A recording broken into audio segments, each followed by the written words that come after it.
সমাজ থেকে মানবতা যখন উঠে যায়, নীতিকতা তখন হারিয়ে যায়। আসসালামু আলাইকুম। হ্যালো ভিউয়ার্স, কেমন আছেন আপনারা? আশা করি আল্লাহ তাআলার অশেষ রহমতে ভালোই আছেন। আলহামদুলিল্লাহ, আমিও ভালো আছি বরাবরের মতো। আজও আমি আপনাদের মাঝে নতুন দিনের নতুন আরেকটি ভিডিও নিয়ে হাজির হলাম। আজ হচ্ছে জুম্মার দিন, সবাইকে জানাই জুম্মা মুবারক।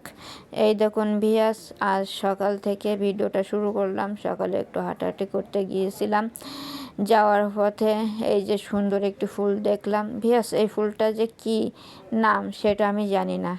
প্লিজ আপনারা যদি জেনে থাকেন তাহলে কমেন্টের মাঝে একটু জানাবেন, কারণ ফুলগুলো দেখতে এত সুন্দর লাগছে আমার কাছে, এক কথায় অসাধারণ। তাই আপনাদের মাঝে একটু শেয়ার করে দিলাম। প্লিজ যারা চেনেন অবশ্যই কমেন্টের মাধ্যমে একটু জানাবেন যে এই ফুলটার নাম কি। আর তার সাথে আরেকটু জানাবেন যে এই লুকটি আপনাদের কাছে কেমন লাগছে। যাই হোক, হাঁটা শেষ করে বাসায় চলে আসলাম। বাসায় এসে অন্যান্য দিনের মতো আজও কাজকামে হাত দিয়ে দিলাম। এখন নাস্তা খাওয়া শেষ, সকালবেলা খাওয়া দাওয়া শেষে দেখলাম যে এই যে দুইটা পানির জগ আছে, এই জগ দুইটা খুবই ময়লা হয়ে গেছে। তাই জগ দুটি পরিষ্কার করে নিচ্ছি। প্রথমে থালা বাসনও গোছানো শেষ, সব গোছানো শেষ, শুধু জগ দুটো একটু পরিষ্কার করতে বাকি ছিল। তাই আমি একটু সাবানের গুঁড়ো দিয়ে সুন্দরভাবে জগ দুটো পরিষ্কার করছি। জগের এই যে মুখের যে ভাঁজগুলো থাকে, যে নকশার, ওইখানে অনেক ময়লা জমে থাকে। যেহেতু প্রায় প্রতিদিনই মাজা হয়, তারপরেও ধোয়ার পরেও ওই কোনায় চলে যায় ময়লা। তাই একটু ভালো করেই ধুয়ে নিচ্ছি। এই যে আমার বড় জগটা পরিষ্কার করা হয়ে গেছে, এবার ছোটোটা পরিষ্কার করে নিচ্ছি।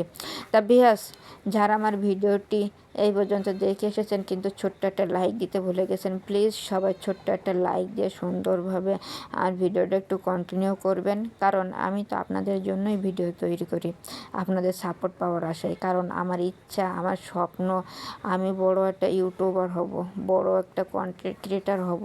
এই কন্টেন্ট ক্রিয়েটার হওয়ার স্বপ্নটা আপনারাই সফল করে দিতে পারেন। আল্লাহর রহমতে আপনারা আপনাদের সাপোর্ট দ্বারা আমাকে আমার স্বপ্ন পূরণ করতে সাহায্য করতে পারেন। তাই আমি আপনাদের কাছে সবসময় রিকোয়েস্ট করি, আল্লাহর রহমত তো আছেই, আর আল্লাহর রহমতে আপনারা আমাকে একটু সাপোর্ট করবেন, যাতে আমি আমার যে কন্টেন্ট ক্রিয়েটার হওয়ার স্বপ্ন সেটা আমি পূরণ করতে পারি। জানি না, আমি আপনাদের অনেক বেশি কিছু দেখাতে পারি না, আমার বাসায় তেমন কিছু নেই, আমি অতি সাধারণ ফ্যামিলির একটি মেয়ে, অতি সাধারণ ফ্যামিলিতে আমি বিলং করি। তাই আমি আপনাদের চমৎকার কিছু দেখাতে পারি না। যাই আমি সাধারণ যেভাবেই জীবনযাপন করি, যা কিছুই করি সেটা আপনাদের মাঝে শেয়ার করি। প্লিজ এইগুলোর মাধ্যমেই আপনারা আমাকে একটু সাপোর্ট করবেন, যাতে আমি আপনাদের আরও অসাধারণ কিছু উপহার দিতে পারি। তা যাই হোক ভিউয়ার্স, আপনাদের সাথে কথা বলতে বলতে দেখুন আমার জগ দুটি কিন্তু পরিষ্কার করা শেষ। আমরা এই যে ট্যাপে যে পানিটা দেখছেন, এটা আমরা খাওয়া ছাড়া আর সব কিছুই করি, এ পানিটা খাওয়া যায় না। তাই এখান থেকে জগ দুটো পরিষ্কার করে এই যে ধুয়ে নেওয়ার পরে এবার ভিতরে যেয়ে পানি লোড করব। তারপরে এই যে বাজার থেকে আজকে তেমন কোনো বাজার নিয়ে আসিনি, তবে টুকিটাকি কিছু নিয়ে আসছে, যেগুলো শেষ হয়ে গেছে সেইগুলো। তাই আমি দেখছি যে কি নিয়ে আসলো, তাই বের করছি। এই যে রসুনগুলো শেষ হয়ে গিয়েছে, তাই রসুনগুলো আনলো, আর একটা বাতাবি লেবু নিয়ে আসছে। যেহেতু প্রতিদিন একটা ফল খাওয়া উত্তম, তাই প্রতিদিন একটা ফল খাওয়ার ট্রাই করি। মানে যদি কোনো সমস্যা না হয়, যদি পাওয়া যায়, তাহলে প্রতিদিন একটা ফল খাওয়ার ট্রাই করি। তাই এই যে বাতাবি লেবু, ওই যে ঝুরি চানাচুর, আর ওই সাইডে ওইটা হচ্ছে মেথি দানা, আর এটা হচ্ছে সাদা ওই যে তিল আছে না, সেইটা, এই তেলটা অনেক কাজে ব্যবহার করা হয়। আর ওই যে মেথি দানা, ওটা প্রতিদিন সকালবেলা খাওয়া হয় খালি পেটে, ভিজানো, মানে সারা রাত ধরে ভিজা রাখতে হয়। ভিজা রেখে সকালে খালি পেটে খেলে ওটা গ্যাস্ট্রিকের সমস্যা দূর হয়। আমার ফ্যামিলিতে অনেকেই খায়। তাই ওটা শেষ হয়ে গেছে, ওটা নিয়ে আসলো। রসুনগুলো শেষ হয়েছে, রসুনগুলো নিয়ে আসলো। এখন আমি এক এক করে সব কিছু গুছিয়ে নেব। এই দেখুন রসুনটা আমার মানে যেখানে রাখার দরকার সেখানে রাখছি। আর এই তিলগুলো এখন আর ঢেলবো না, আর যেগুলো ঢেলার পাত্র আছে আমি সব কিছু মানে কন্টেনারে সব কিছু লোড করব। এই যে এটা ঝুরি চানাচুরগুলো আমি এখন ঢেলে নিচ্ছি।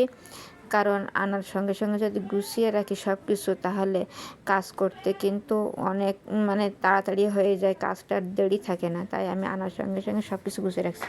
দেখেছেন ভিউয়ার্স, এই চানাচুরটার একটা বিশেষত্ব, এতে অনেকগুলি বাদাম থাকে, এই জন্য এই চানাচুরটা অনেক প্রিয় আমাদের কাছে। তো এই চানাচুরটা মাঝে মধ্যে আনা হয়, ওই যে ঝালমুড়ি তৈরি করে খাওয়া হয়। তারপরে এই যে সেই মেথি দানাগুলো, এটাও সেই মেথি দানার পাত্রে রেখে দেব, যেহেতু ওভারনাইট ভিজিয়ে রেখে প্রতিদিন সকালে খালি পেটে খেলে গ্যাস্ট্রিকের সমস্যা দূর হয়। আপনাদের যাতে গ্যাস্ট্রিক আছে ভিউয়ার্স, আপনারা এটা ট্রাই করতে পারেন। খালি এই মেথির দানা, এর সাথে কিছু কালো জিরো সারা ওভারনাইট ভিজিয়ে রেখে সকালবেলা সেকে পানিটা খেলে আপনাদের অনেক সমস্যার সমাধান হবে গ্যাস্ট্রিকের। এই দেখুন আমার সব কিছু গোছানো শেষ। আর নিয়ে আসছে একটা মুরগি, ওই যেহেতু বললাম আজ জুম্মার প্রায় প্রতি জুম্মার দিনে একটি করে মুরগি আনা হয়, যেহেতু গরুর গোশত কেনার সামর্থ্য থাকে না, তাই মুরগি দিয়ে চালানো হয়। তারপরে যে দেখলাম যে নামাজ পড়তে যাবে আব্বু, জামাটা ধোয়া নেই, তাই একটু সকাল সকাল ধুয়ে দিচ্ছি। এখন যেহেতু সকাল এখন ধুয়ে দিলাম, নামাজের আগে শুকিয়ে যাবে, তাই এটা ধুয়ে নিলাম। যাই হোক, এবার এটা ধোয়া শেষ, একবারে ধোয়া শেষ, আর একবার ধুয়ে নিতে হবে। এটা বালতিতে পানি পড়তে থাকুক। আর তার মধ্যে যে আমি এই যে আজকে রান্নাবান্নার জন্য সব কিছু গুছিয়ে নিয়েছি। মশলা, এই যে পেঁয়াজ, রসুন, এই যে সেই কেওড়া, যা কিছু লাগবে, আলু, এটা মুরগি রান্না করার জন্য লাগবে আলু। আর এই যে ভাজি আছে একটা, সে ভাজিটা ওই যে আলু আর পটল, এটা ভাজি হবে, আর মুরগিটা রান্না করা হবে, আর এই কেওড়ার কাটাতে সব কিছু আমি গুছিয়ে রাখলাম। জামাটাও ধুয়ে দিয়েছি।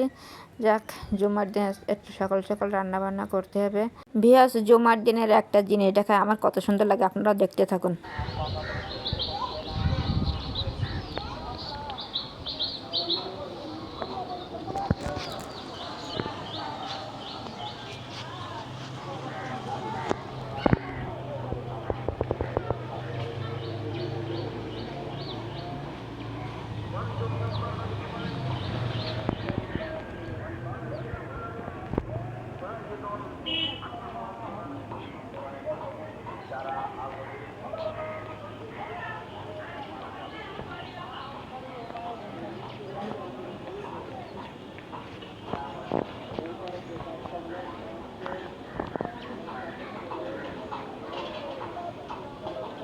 দেখছেন ভিউয়ার্স, জুমার নামাজ শুরু হওয়ার আগ থেকে কত সুন্দর একটা আওয়াজ চারিদিকে, মসজিদে মসজিদে সব আওয়াজ, এইগুলো শুনতে আমার খুবই ভালো লাগে। তা আপনাদের একটু শোনাই দিলাম অরিজিনাল সাউন্ডে।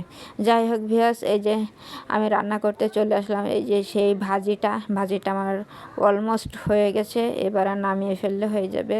তারপরে এই যে সে মুরগির গোশতটা, মুরগিটা সুন্দর করে ধুয়ে বেছে এখন রান্না করা হচ্ছে, মশলা দিয়ে কষানো হবে। আমরা সবসময় মশলা দিয়ে কষিয়ে তারপরে রান্না করে খাই। এইটার টেস্টই আলাদা হয়, অন্যভাবে খাওয়া হয়নি কখনো, তা সবাই দেখি অন্যভাবেও খায়, কেউ মশলা মাখিয়ে খায়, কেউ এইভাবে খায়, আমাদের এইটাই ভালো লাগে। তা ভিউয়ার্স, এই দেখুন আমাদের এই যে রান্নাটা অলরেডি ডান, এবার শুধু চুলার উপর থেকে নামিয়ে ফেলবো, আমাদের হয়ে যাবে। আমরা একটু ঝোল বেশিই রাখি, বেশি করে ঝোলটা আমাদের পছন্দ, মুরগির ঝোলটা। তারপরে এই যে সেই লেবুটা নিয়ে আসছিল, এখন এই যে সন্ধ্যা প্রায় হব ভাব, সেই সময় এই যে লেবুটা উঠায় রাখছি, যেহেতু লেবুটা সন্ধ্যার পরে, মাগরিবের পরে আমরা খাবো। তা ভিউয়ার্স, এই পর্যন্ত। যে এই ভিডিওটি আজকের কেমন লাগলো আপনাদের কাছে, প্লিজ আমার কমেন্ট সেকশন খোলা আছে, আপনারা সবাই একটু কমেন্টের মাধ্যমে জানাবেন আমার ভিডিওটা কেমন হলো। আর আপনাদের যদি কোনো জায়গায় একটু ভালো লেগে যায়, প্লিজ লাইক দিয়ে একটু কন্টিনিউ করবেন, কারণ আপনাদের ছোট্ট একটা লাইক আমার এই ভিডিওটা অনেকের কাছে পৌঁছাই দিতে পারে। তাই সবসময় আপনাদের একটা লাইক, কমেন্ট, শেয়ার, সবসময় সাবস্ক্রাইব, সবসময় আমি আশা করি। প্লিজ আপনারা সবসময় আমাকে একটু সাপোর্ট করে সামনের দিকে আগায় নিয়ে যাবেন, এইটাই আপনাদের কাছে আমার চাওয়া। ভিউয়ার্স, এই দেখুন, এটা সিলতে খুবই একটু সমস্যা হয়, কারণ অনেক ধৈর্য সহকারে সিলতে হয়। যাই হোক, সিলার পরে খেতে খুবই মজা লাগে, টক ফলে এটা ভিটামিন সি আছে, খেতে পারলে শরীরের অনেক উপকার। যাই হোক, আপনাদের সাথে কথা বলতে বলতে দেখুন আমি ছাড়িয়ে নিলাম, আর অল্প একটু আছে, অনেকক্ষণই লাগে এটা ছাড়াতে, অসহ্য লেগে যায় একদম আমার কাছে যেন। এই দেখুন, তারপরও টুকিটাক মানে এটা তো করতেই হবে, সবাইকে খেতে দিতে হবে। এক এক করে এই যে দানা বের করা, ছাড়ানো, এটা খুব ক্রিটিক্যাল আমার কাছে লাগে। এবার এটা লবণ দিয়ে সুন্দর করে খেয়ে নেব, হয়ে যাবে। এই দেখুন, তারপরে আমি লাস্ট ফিনিশিং দেখছি যে আর কোনো কিছু আছে কি না। এই যে অলমোস্ট আমার ডান। এবার শুধু লবণ মাখাবো, একটু সরিষার তেল দেবো, হয়ে যাবে। আল্লাহ হাফেজ। আসসালামু আলাইকুম রহমতুল্লাহ।